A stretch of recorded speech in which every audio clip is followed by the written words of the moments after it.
Praise the lord. ఈరోజు మన లేఖన భాగము అపొస్తలుల కార్యములు 17వ అధ్యాయము 34 చదువుకుందాం.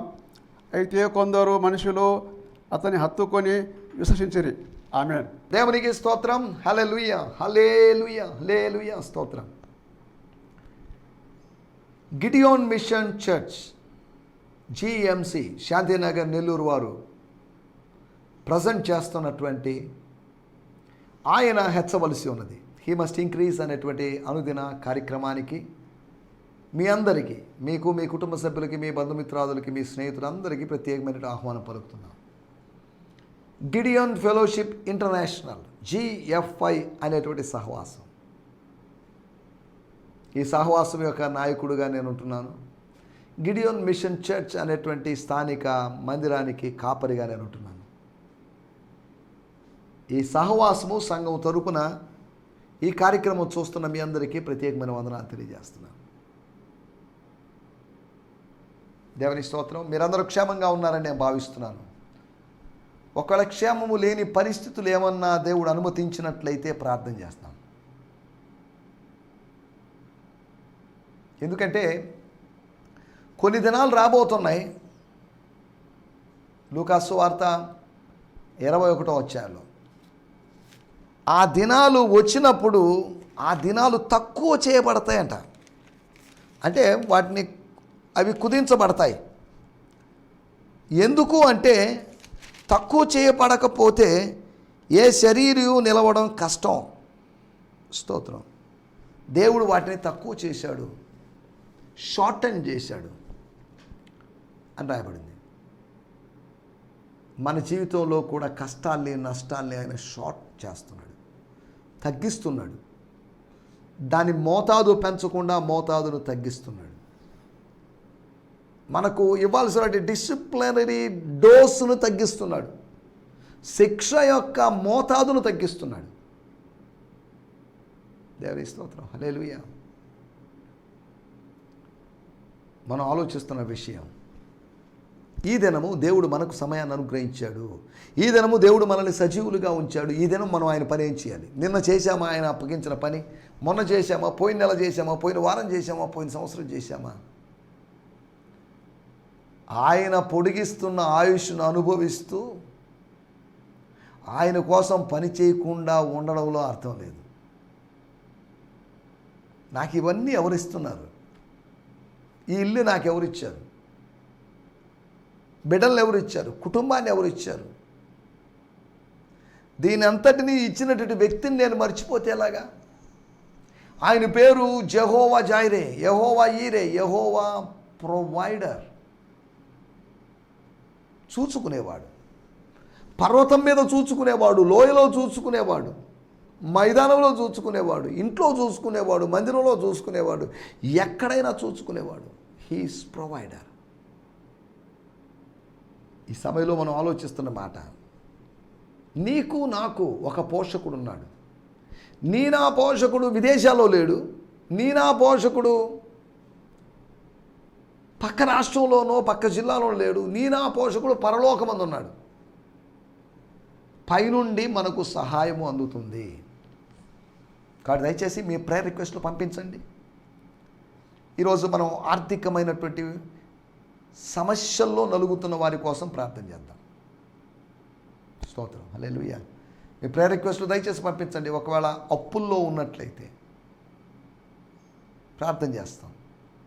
దేవుడు ఒక ఫైనాన్షియల్ మిరకల్ని చేయనట్లుగా ప్రార్థన చేస్తాం.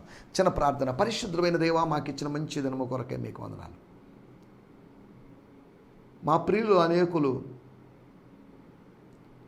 ఆర్థికపరమైనటువంటి ఒత్తిళ్లకు లోనవుతున్నారు, ఆర్థిక సంక్షోభానికి గురవుతున్నారు. ప్రభువా, వారి కొరకు ప్రత్యేకంగా ప్రార్థన చేస్తున్నాం. ప్రభువా, మాకున్నటువంటి ఎన్నో అవసరాలు, ప్రాముఖ్యంగా ఈరోజు మా ఆర్థికపరమైన అవసరాలు మీ సన్నిధానికి తెస్తున్నాం. ఈ టీవీ ప్రోగ్రాం కావాల్సిన ఆర్థిక వనరులు, మా వ్యూవర్స్ యొక్క పిల్లల స్టడీస్, వాటికి కావలసిన నిధులు,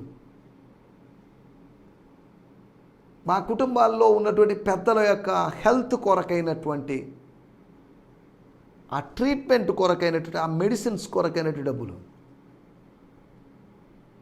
ప్రభా మీరు అనుగ్రహించండి. కొంతమందికి జీతాలు సరిగా పడక,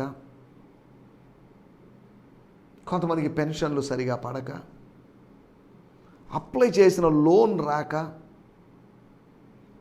ఇలాంటి వేరు వేరు ఫైనాన్షియల్ ఛాలెంజెస్ని ఎదుర్కొంటున్నారు మీ ప్రజలు. ప్రభా ఈ సమయంలో నేను ప్రార్థిస్తున్నా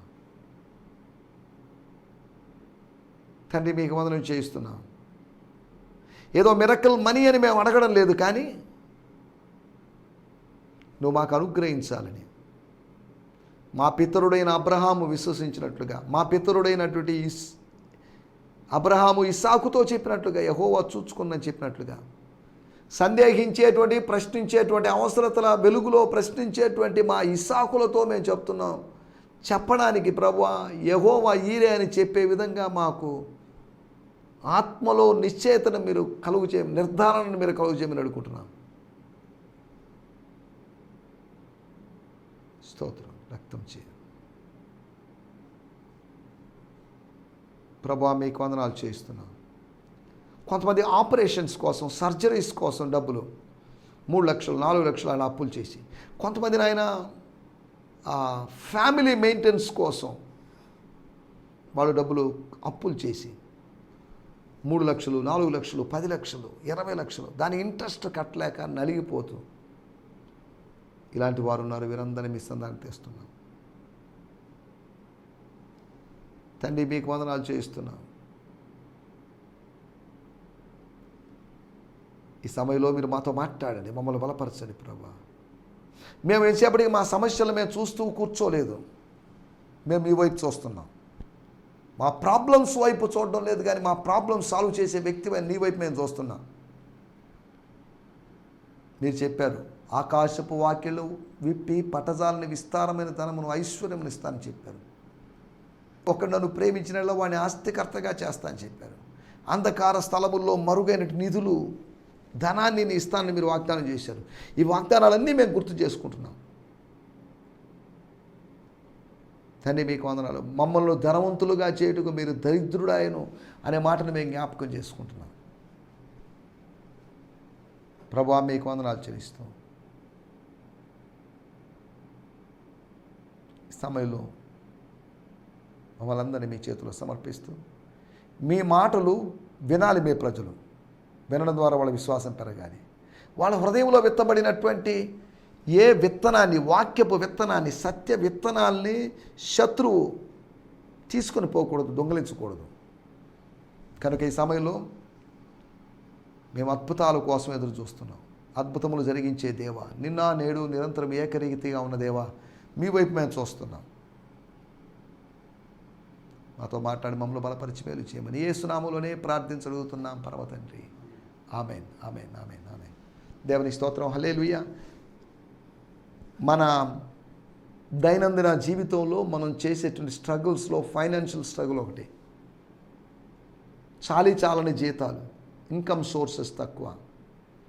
ఇంట్లో ఒక 5 మందో 6 మందో ఉంటే బ్రెడ్ విన్నర్స్గా ఉన్నవాళ్ళు 1-2 ఉంటారు. ఇల్లు పోషణ కొద్ది కష్టంగా ఉంటుంది. ఇటువంటి ఎన్నో మిడిల్ క్లాస్ ఫ్యామిలీస్లో ఇటువంటి స్ట్రగుల్స్ బోల్డ్ ఉంటాయి. నా జీవితంలో ఇటువంటి స్ట్రగుల్స్ బోల్డ్ ఉన్నాయి. వీటన్నిటిలో కూడా మనం చెప్పుకోగలిగిన ఒక నినాదం ఒకటి ఉంది, ఒక స్లోగన్ ఒకటి ఉంది, యెహోవా ఈరే. పోషకుడు, ప్రొవైడర్. దేవుని స్తోత్రం. హల్లెలూయా. నిన్నటి ఎపిసోడ్లో మనం ఒక సేవకుడు నిష్క్రమించడానికి ఉన్నటువంటి కారణాలు, వెళ్ళిపోవడానికి ఉన్నటువంటి కారణాల గురించి, హఠాత్తుగా అకస్మాత్తుగా వెళ్ళిపోవడానికి ఉన్నటువంటి కారణాల గురించి మనం మాట్లాడుకున్నాం. మేము మళ్ళీ విందు అంటే నేను మళ్ళీ ఉంటానో లేదో మరి తెలియదు, ఇప్పుడే చెప్పేసి పోతానని పౌలు అనలేకపోయాడు. అపహాస్యం చేయగానే ఆయన ఆగిపోయాడు. అపహాస్యం చేయగానే తన ప్రసంగాన్ని ఆపేశాడు. హలో సార్, అపహాస్యం చేసే సోదరులారా, నా మాటలు నేను అబద్ధం కాదు, నేను మళ్ళీ మీకు చెప్తున్నాను. ఇందా చెప్పిన మాటలు కొద్దిగా రిపీట్ చేసి చెప్తాను, లేకపోతే దాన్ని కొద్దిగా ఎక్స్ప్లెయిన్ చేసి చెప్తాను. మీరు అపహాస్యం చేయాల్సిన అవసరం లేదు. మీ అపహాస్యం కోసం కాదు నేను ఈ మాటలు చెప్పింది అని పౌలు గారు అక్కడేం మాట్లాడలేకపోయాడు. ఎందుకో మరి తను లిటిల్ బిట్ డిసప్పాయింట్ అయ్యి వెళ్ళిపోయినట్టుగా మనం చూస్తున్నాం. వెళ్ళిపోయినప్పటికీ ఆయన హత్తుకున్న వాళ్ళు, ఆయన విశ్వసించిన వాళ్ళు, ఆయన మాటలను బట్టి ఆయన ప్రసంగించిన దేవుని విశ్వసించిన వాళ్ళు ఉన్నారు. దేవుని స్తోత్రం. నిన్నటి మనము ఎపిసోడ్లో మనం ఆలోచించినట్టు విషయాలు, దేవుని స్తోత్రం, హల్లెలూయా. అపహాస్యాన్ని బట్టి నిష్క్రమణ జరగవచ్చని, అడ్డగించబడ్డాన్ని బట్టి ఊటే హిండ్రన్సెస్, అబ్స్టకిల్స్ కలుగు చేస్తుంటే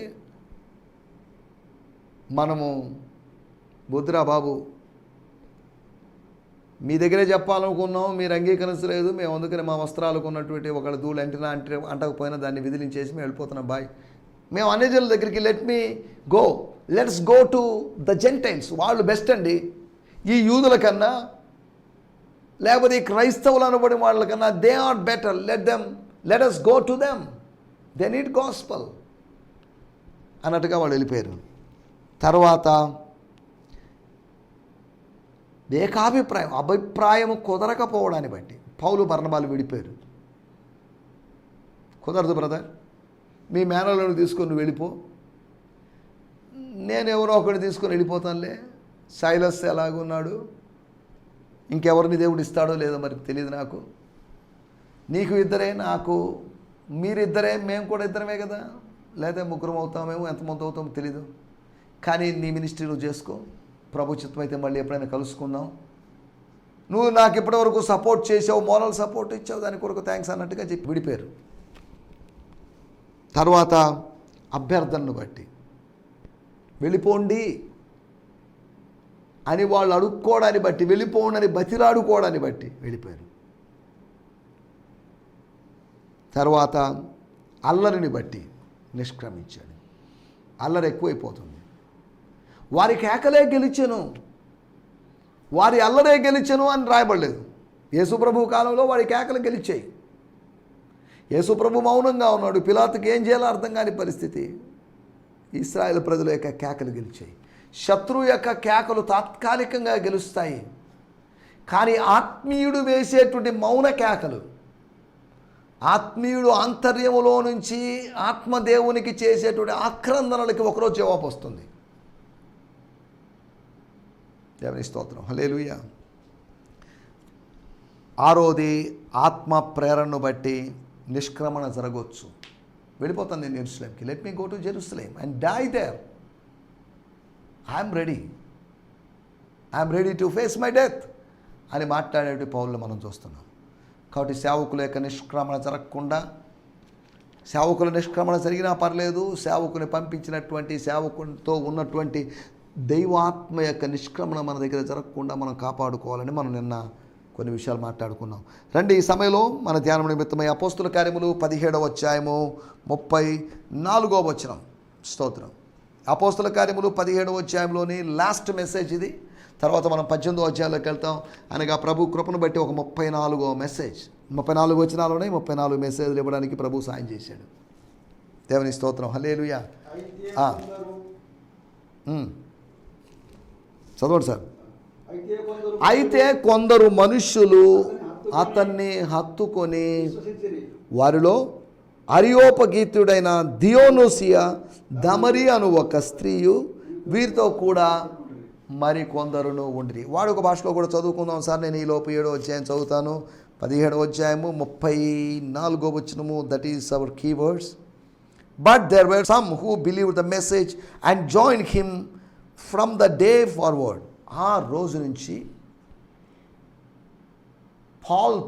అపోస్తలుడైన పాల్తో జాయిన్ అయిన వాళ్ళు ఉన్నారు. Among them were Dionysius, a judge on leadership council. ఆ లీడర్షిప్ కౌన్సిల్లో జడ్జ్ అయినటువంటి వ్యక్తి అని, అనగా ఆరియోపేగస్ సభలోని వ్యక్తి, అనగా ఆ 30 మంది సభ్యుల సంఘంలోని వ్యక్తి. A judge on the leadership council, yet as translated from Aramaic according to the church historians, Eusebius Dionysius later became the bishop of Athens. ఇతను మెల్లగా ఎథెన్స్ యొక్క బిషప్గా మారాడు అని యూసేబియస్ హిస్టోరియా ఎక్లేషియా అనేటువంటి పుస్తకంలో, 3వ పుస్తకంలో రాసినట్టుగా మనకు చరిత్రలో రాయబడింది. అంటే ఈ వ్యక్తి అనగా దియోనూసియా అనేటువంటి వ్యక్తి, ఆ వ్యక్తి మారి ఒక నాయకత్వపు స్థానంలోకి వచ్చాడని చరిత్ర చెప్తుంది. తర్వాత రాయబడిన మాట, and a woman named Damaris, a Greek word can also mean wife. డెమరీ అంటే భార్య అని అర్థం. ఇక్కడ రాయబడింది indicating she was possibly the wife of Dionysius అనేటువంటి అతని భార్య అయి ఉండొచ్చు. Regardless she must have been a woman of high social standing to be included in the meeting of the leadership. అనగా నాయకత్వపు స్థానంలో ఉన్నటువంటి అతని భార్య అయి ఉండొచ్చు, వేరే స్త్రీ అయి ఉండొచ్చు. అనగా భార్యాభర్త ఇద్దరు నాయకత్వపు స్థానములో ఉన్నవాళ్ళు అయి ఉండొచ్చు అనేటువంటి అభిప్రాయాన్ని అక్కడ ఫుట్ నోట్స్లో రాయబడింది.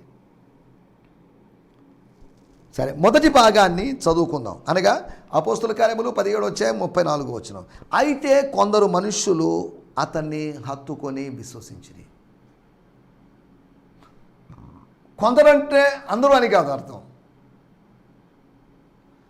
అలాగని మెజారిటీ అని కాదు, మేబీ మైనారిటీ, తక్కువ మంది, కొందరు, ఫ్యూ పీపుల్, లెస్ పీపుల్. అయితే కొందరు మనుషులు అతన్ని హత్తుకొని విశ్వసించి. హత్తుకోవడానికి ఎక్కడున్నాడు అతను? అలాగుండగా పౌలు వారి మధ్య నుంచి వెళ్ళిపోయిన వాడిని ఎట్లా హత్తుకుంటాడు?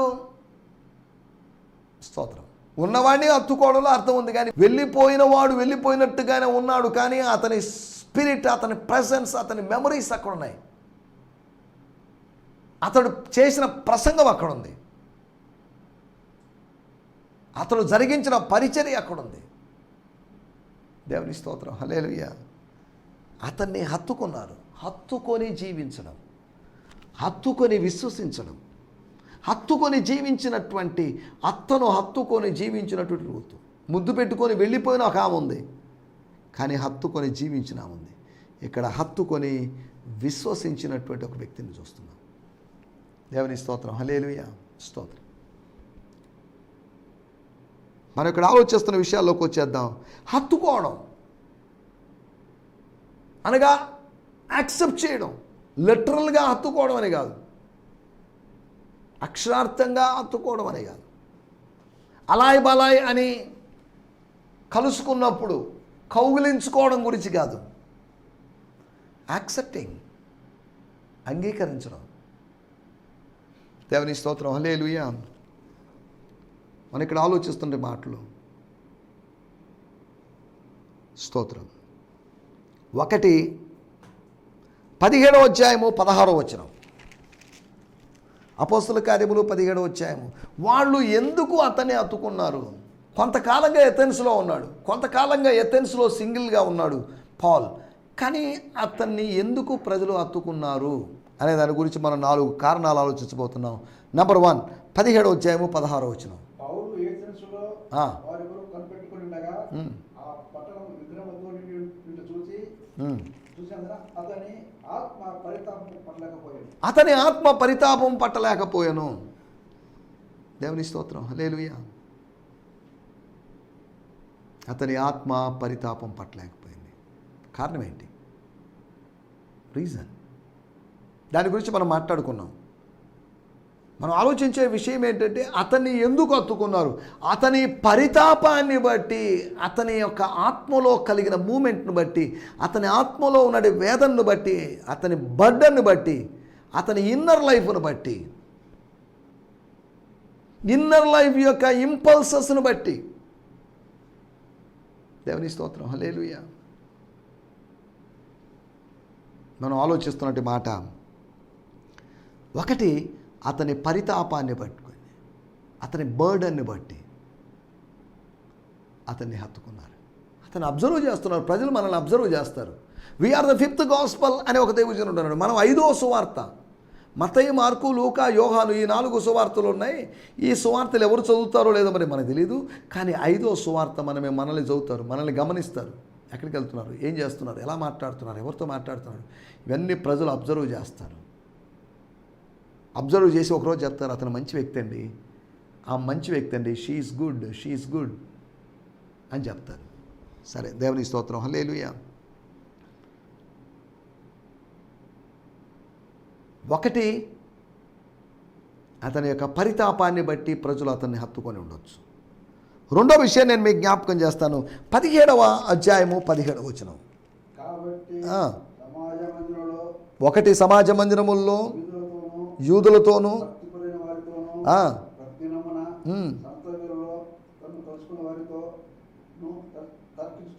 యూదులతోనూ భక్తిపరులైన వారితోనూ సంత వీధిలో తన్ను కలుసుకునే వారితోనూ 3 రకాల ప్రజలతో ఆయన కలుసుకుంటూ ఉన్నాడు. 3 రకాల ప్రజలతో ఆయన తర్కిస్తూ ఉన్నాడు. ఆయన తర్కము సెక్యులర్ విషయాల గురించి కాదు, ఆయన తర్కం ఆత్మీయ విషయాల గురించి. ఆయన తర్కం అంతా యేసును గురించి. దేవుని స్తోత్రం, హల్లెలూయా. తన్ను కలుసుకొని వచ్చిన వారందరితో తర్కిస్తూ వచ్చాడు. మనకు తెలుసు ఆయన తర్కించిన దాని ఫలితంగా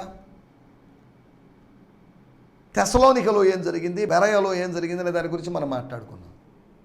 రెండోది అతని పరిచర్య, అది దట్స్ హిస్ మినిస్ట్రీ. ఒకటి, అతని పరితాపాన్ని బట్టి ప్రజలు అతన్ని హత్తుకున్నారు. రెండోది, అతని పరిచర్యను బట్టి డైలీ చేస్తున్నట్టు మినిస్ట్రీ. అప్పుడప్పుడు చేసే మినిస్ట్రీ కాదు, వీక్లీ మినిస్ట్రీ కాదు, మంత్లీ మినిస్ట్రీ కాదు, ఇది డైలీ జరుగుతున్నటువంటి ఆ మినిస్ట్రీని గమనిస్తున్నారు ప్రజలు. స్తోత్రం, హల్లెలూయా. మూడో విషయాన్ని నేను మీకు జ్ఞాపకం చేస్తాను. అపోస్తుల కార్యములు 17వ అధ్యాయము 18వ వచనం. స్తోయికుల్లో ఉన్న కొందరు జ్ఞానులు అతనితో వాదించిరి. కొందరు ఈ వదరుబోతు చెప్పునది ఏమిటని చెప్పుకొనిరి. గనుక మరికొందరు వీడు అన్య దేవతలను ప్రచురించున్నాడని చెప్పుకొనిరి. ఈ వదరుబోతు చెప్పుంది ఏంటి? వీడు అని గౌరవం లేని విధంగా వాదించలేక అతన్ని వ్యక్తిగతమైన దోషంలోకి దిగిన సందర్భం. 32వ వచనం మనకందరికీ తెలిసిన విషయమే, మనం దా చదువుకున్నాం. ఆ మృతుల పునరుత్థానం గురించి వినినప్పుడు అపహాస్యం చేసి, అపహాస్యము అవమానం జరుగుతుంది. అయినప్పటికీ ఈ అపహాసాలు అవమానాల మధ్యలో ఆయన ప్రవర్తన చూడండి. అతని ప్రవర్తనని ప్రజలు చూశారు. అననుకూల పరిస్థితుల మధ్యలో మనం ఆవేశపడకుండా సంయమనం పాటించినప్పుడు, మనం జాగ్రత్తగా ఉన్నప్పుడు, మనం మౌనంగా ఉన్నప్పుడు, మనం రెచ్చిపోయి రేగిపోయినప్పుడు కాదు. దేవుని స్తోత్రం, హల్లెలూయా. మనం ఇక్కడ ఆలోచిస్తున్న విషయాలు, ఒకటి, అతని పరితాపాన్ని బట్టి హత్తుకొని ఉండొచ్చు, అతని పరిచర్యను బట్టి హత్తుకొని ఉండొచ్చు. మూడోది, అతని యొక్క ప్రవర్తనను బట్టి. అనర్థాల మధ్యలో ఆత్మఫలము మనలో పనిచేసిందనుకోండి, సహనం పనిచేసిందనుకోండి, దీర్ఘశాంతం పనిచేసిందనుకోండి, అవతల వ్యక్తిని మనం పొందుకున్నట్లే, సంపాదించుకున్నట్లే. అతను ఒక మాట అన్నాడు, ఇతను 4 మాటలు అన్నాడు, ఇక్కడ ఏముందండి అని అనుకునే అవకాశం ఉంది. దేవుని స్తోత్రం, హల్లెలూయా. మనం ఆలోచిస్తున్న విషయాలు. 4వ విషయాన్ని నేను మీకు జ్ఞాపకం చేస్తాను. అపోస్తుల కార్యములు 17వ అధ్యాయము 23వ వచనం.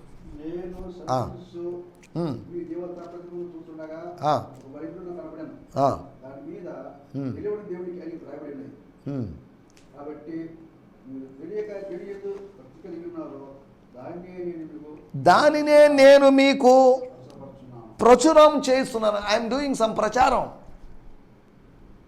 I'm doing some preaching declarations. 4వ విషయము, అతని ప్రచారాన్ని బట్టి ప్రజలు అతన్ని హత్తుకొని ఉండొచ్చు. చూడండి, 4 కారణాలను బట్టి ప్రజలు మనల్ని హత్తుకునే అవకాశం ఉంది. 4 కారణాలను బట్టి సేవకుని హత్తుకునే అవకాశం ఉంది. కానీ వేరు వేరు కారణాలను బట్టి ఈరోజు హత్తుకుంటున్నారు, అది వేరే విషయం. ఒకటి, పరితాపాన్ని బట్టి హత్తుకునేటువంటి అవకాశం ఉంది. నెంబర్ 2, పరిచర్యను బట్టి హత్తుకునేటువంటి అవకాశం ఉంది. మనం చేస్తున్నటువంటి డైలీ మినిస్ట్రీ, నాన్ స్టాప్ మినిస్ట్రీని బట్టి ప్రజలు అట్రాక్ట్ అవుతారు. మూడోది, ప్రవర్తనను బట్టి, ప్రతికూల పరిస్థితుల మధ్యలో మన ప్రతిస్పందనలు చూస్తారు ప్రజలు. అనే పరిస్థితుల మధ్యలో కామ్గా ఉన్నాడండి, కూల్గా ఉన్నాడండి. నువ్వు కూల్గా ఉంటే అవతల వ్యక్తి ఫూల్ అయిపోతాడు. నువ్వు ఫూల్ అయితే కూల్ కాకుండా రెచ్చిపోతూ ఉంటావు. నాలుగో విషయము అతని యొక్క ప్రకటనను బట్టి, ప్రచారాన్ని బట్టి, అతడు చెప్పినటువంటి ప్రసంగాన్ని బట్టి, అతని మాటలను బట్టి, అతడు ప్రజెంట్ చేసినటువంటి విషయాలను బట్టి అతన్ని ప్రజలు హత్తుకున్నారు. దేవుని స్తోత్రం, హల్లెలూయా. ప్రజలను ఆకర్షించడం అంటే చిన్న విషయం కాదు. అకస్మాత్తుగా ఒక రోజులో ఆకర్షించలేదు. ఆకర్షించేది ప్రభువే. మనము క్రీస్తును పైకెత్తిన ఎడల, అనగా యేసు ప్రభువును గణపరిచిన ఎడల, when we lift up Jesus, నేను పైకెత్తబడిన ఎడల అనేకులను ఆకర్షించుకుందునని చెప్పినట్లుగా మనం ఆయన్ను పైకెత్తిన ఎడల మనల్ని కొంతమంది హత్తుకోవడానికి వస్తారు, మన దగ్గరికి వస్తారు, మన చర్చ్కి వస్తారు, మన మినిస్ట్రీకి వస్తారు, మనల్ని ఫాలో అవుతారు. మన మెసేజ్లకు, మన పోస్టులకు లైకులు కొట్టవచ్చు, కామెంట్లు చేయొచ్చు అన్నట్టుగా కూడా. కాబట్టి మినిస్ట్రీలో ఉన్నటువంటి వారికి మనం ఎవరో ఒకరిని, పెద్దవారినో లేకపోతే మాదిరికరమైన వాళ్ళని మనం హత్తుకుంటాం. హత్తుకోవడానికి కొన్ని కారణాల గురించి మనం ఆలోచించాం. కాబట్టి ఇలాగా మనం ప్రభువుని హత్తుకుంటే కొంతమంది మనల్ని హత్తుకునేటువంటి అవకాశం ఉంది. తద్వారా వాళ్ళు, మనము అందరం కలిసి ప్రభువును హత్తుకొని ఈ శేష జీవితం అంతా నమ్మకంగా ముందుకు సాగడానికి ప్రభు మనందరికీ సహాయం చేయనుగాక. ఆమేన్, హల్లెలూయా, హల్లెలూయా. మీ అందరికీ వందనాలు. ఈ సందేశము మీకు ఆశీర్వాదకరంగా ఉందని నమ్ముచున్నాము. ప్రార్థనా అవసరతల కొరకు మమ్మల్ని సంప్రదించవలసిన మా చిరునామా గిద్యోన్ మిషన్ చర్చ్, 6వ వీధి, శాంతినగర్, నెల్లూరు 4, ఆంధ్రప్రదేశ్.